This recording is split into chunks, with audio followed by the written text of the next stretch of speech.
Middle east में एक बार फिर से आग लगी हुई है और इस बार ये कहानी बहुत ही ज्यादा पर्सनल है।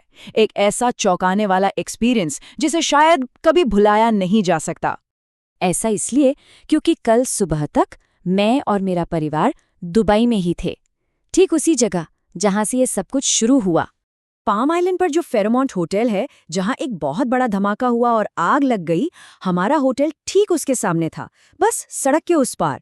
हम सुबह सुबह की फ्लाइट पकड़ने निकले थे और बस किस्मत अच्छी थी कि हमारी फ्लाइट टाइम पे निकल गई। सोचिए, हम हवा में थे और सब कुछ एकदम नॉर्मल लग रहा था। फिर टेक ऑफ के कोई 2-3 घंटे हुए होंगे कि एयर होस्टेस ने अनाउंस किया कि अमेरिका और इजराइल ने ईरान पर हमला कर दिया है। और जब हम लैंड हुए तब जाके असली सिचुएशन का पता चला। शाम होते होते तो तस्वीरें आने लगी। दुबई एयरपोर्ट से धुआं उठ रहा है, सारी की सारी फ्लाइट्स कैंसिल हो चुकी हैं और बुर्ज खलीफा के पास ड्रोन्स को हवा में ही मार गिराया जा रहा है। और ये सब और भी ज्यादा डरावना इसलिए था क्योंकि मेरे साथ परिवार के कुछ और लोग भी थे जिनकी फ्लाइट कुछ घंटों बाद थी। जाहिर है, उनकी फ्लाइट कैंसिल हो गई और वो दुबई एयरपोर्ट पर ही फंस गए और किसी को कोई अंदाजा नहीं था कि वो वहां से कब निकल पाएंगे। तो जिस सिचुएशन में मेरे परिवार वाले फंसे थे, जमीन पर असल में हो क्या रहा था? चलिए इस पूरी स्थिति को थोड़ा डिटेल में समझते हैं। इस सब के बीच एक अच्छी खबर ये रही कि यूएई का जो एयर डिफेंस सिस्टम है वो काफी मजबूत निकला। ऑफिशियल सोर्सेज के मुताबिक ईरान ने यूएई पर 1100 से ज्यादा मिसाइलें दागी, लेकिन लगभग सभी को हवा में ही रोक दिया गया। बिल्कुल इसी तरह 1200 से ज्यादा ड्रोन्स में से ज्यादातर को इंटरसेप्ट कर लिया गया। तो ज्यादातर जो नुकसान हुआ वो असल में नीचे गिरते मलबे की वजह से हुआ। अब सवाल ये उठता है कि ईरान ने ये जवाबी हमला किया ही क्यों?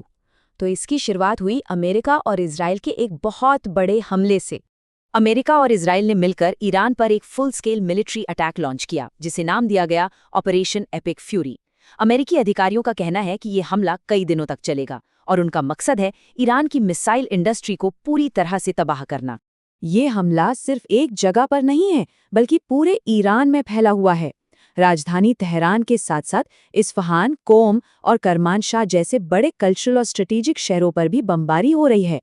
लेकिन जो सबसे चौंकाने वाली खबर आई वो ये थी कि हमलावरों ने ईरान के supreme leader Ayatollah Ali Khamenei के ठिकाने को भी निशाना बनाया। और अब तो ईरान के सरकारी टीवी ने खुद इस बात की पुष्टि कर दी है कि इस हमले में उनकी मौत हो गई है। उनकी मौत की खबर आते ही तेहरान की सड़कों पर बहुत ही मिला जुला रिएक्शन देखने को मिला। एक तरफ कुछ लोग जश्न मना रहे थे तो दूसरी तरफ कुछ लोग मातम में डूबे हुए थे, रो रहे थे।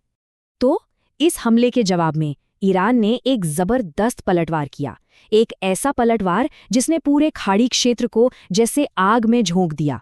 ईरान ने अपनी जवाबी कार्रवाई को नाम दिया ऑपरेशन ट्रू प्रॉमिस 4 और उन्होंने सिर्फ इजराइल को ही नहीं बल्कि यूएई, कतर, बहरीन और कुवैत में मौजूद 27 अमेरिकी मिलिट्री बेस पर मिसाइलें दागीं। पर यह हमला सिर्फ मिलिट्री ठिकानों तक ही नहीं रुका, सिविलियन एरियाज को भी टारगेट किया गया।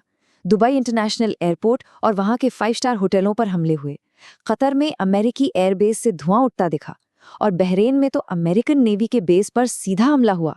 अब देखें, इस लड़ाई का असर सिर्फ मिडिल ईस्ट तक ही नहीं है, इसका भारत और पूरी दुनिया पर बहुत गहरा असर पड़ रहा है। भारत के लिए तो ये सीधी चिंता की बात है। क्यों? क्योंकि इन्हीं खाड़ी देशों में 1 करोड़ से ज्यादा भारतीय रहते हैं और काम करते हैं। इसका मतलब ये है कि जहां ये मिसाइलें गिर रही हैं, वहां लाखों भारतीयों के परिवार, रिश्तेदार और दोस्त हैं। ये एक बहुत बड़ी मानवीय चिंता का विषय है। और इकोनॉमी के लिहाज से देखें तो ये भारत के लिए एक बुरे सपने से कम नहीं है। भारत अपना 50% से ज्यादा कच्चा तेल स्ट्रेट ऑफ हॉर्मुज़ से इंपोर्ट करता है। अब सोचिए, अगर ईरान ने इसे बंद कर दिया तो क्या होगा?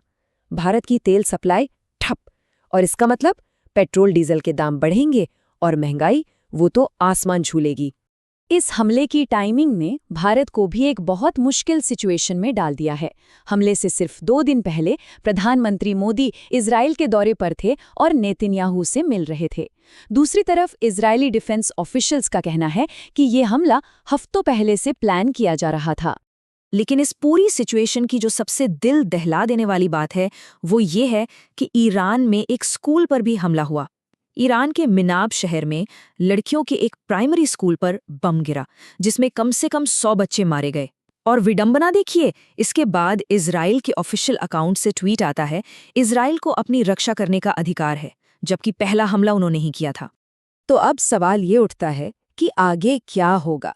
क्या ये संघर्ष शांति की तरफ जाएगा या और ज्यादा तबाही लाएगा? देखिए, आज जो हो रहा है उसकी जड़ें दिसंबर 2025 में जाती हैं, जब ईरान की इकोनॉमी पूरी तरह से ढह गई। इसके चलते देश भर में जबरदस्त विरोध प्रदर्शन हुए, जिन्हें सरकार ने बड़ी बेरहमी से कुचल दिया। इसके जवाब में अमेरिका ने उस इलाके में अपनी फौजें बढ़ानी शुरू कर दी।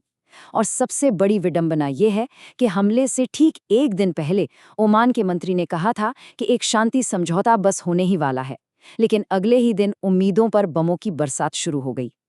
तो इस दखलंदाजी का मकसद क्या बताया जा रहा है? डोनाल्ड ट्रंप ने ईरानी लोगों को ट्वीट किया, जब हम अपना काम खत्म कर लें तो अपनी सरकार पर कब्जा कर लो। ये स्क्रिप्ट कुछ सुनी सुनी सी लगती है ना? ये हमें साल 2003 की याद दिलाता है, जब अमेरिका ने इराक पर हमला किया था।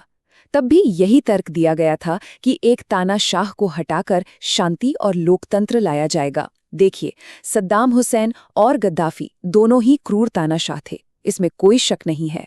लेकिन विदेशी दखल से उन्हें हटाने के बाद उनके देश और भी ज्यादा अस्थिर हो गए और आम लोगों के लिए हालात पहले से भी बदतर हो गए।